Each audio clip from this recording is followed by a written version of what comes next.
ઉમરગામ તાલુકાના કરજગામ રાય ફળિયામાં લાલ કલરનું પાણી બોરિંગમાં નીકળતા ગ્રામજનો પહોંચ્યા છે જીપીસીબીની ઓફિસ પર। ત્યારે કરજમ ગામના લોકોએ પ્રદૂષણ વિરોધ માટે પહોંચ્યા છે જીપીસીબી કચેરી પર। ત્યારે કયા એકમ દ્વારા લાલ કલરનું પાણી ભૂગર્ભમાં છોડાય છે એના પર તત્કાલ કાર્યવાહી કરવાની માંગ કરી છે।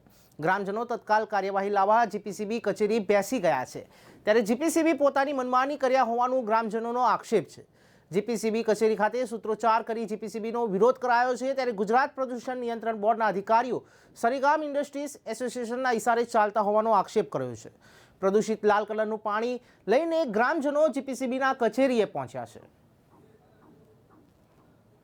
અમે તમને લઈ જાય ચાલો ખોદકામ કરીને ક્યાંથી પાણી અમે લઈ જાય તમે ખોદકામ કરીને જે જરાકાથી લાગેલું છે તો બોર સુધી તમે ખોદાવશો છે તો તમને કેમ નહીં ખબર પોલ્યુશન વાળાને બધાને ખબર છે કઈ કંપનીમાંથી પાણી ગયેલું છે। તમે હમણાં એમ કીધું ને મને રિપોર્ટ કરશો ને એમ કહેશે કે મારા પર ખોટો કેમ કે એ કરેલો એલિગેશન કરેલો દાવો કરે તો કોણ જવાબદાર? કોઈ દાવો નહીં કરે। એક વાત કહું છું દાવો કોઈ નહીં કરે તો પછી અમને જ રાખો ની સાથે અમે તમને બતાવીએ જે તે કંપનીઓમાં અમે નહીં લઈ જઈશ કે અંદર ગ્રુપમાં તો બે જણને રાખો કમિટી બનાવી તો કીધું મેં આપણે એક કામ પાણી કાઢે ને આ ઊંડું ખોદે આની જરા કા લાગેલા છે ખોદેલું હા આપણે લેવાના બસ શોધીને મને આપો તો તમે અમે અમે તો શોધી લીધું છે પણ એના ફિંગરપ્રિન્ટિંગ બાકી છે। પાણી ઉધો સાહેબ ને બોર ખોદો તમે નીચેથી ખોદતા જાઓ એ જરા કા લાગેલા છે તે અમને બતાવો બરાબર।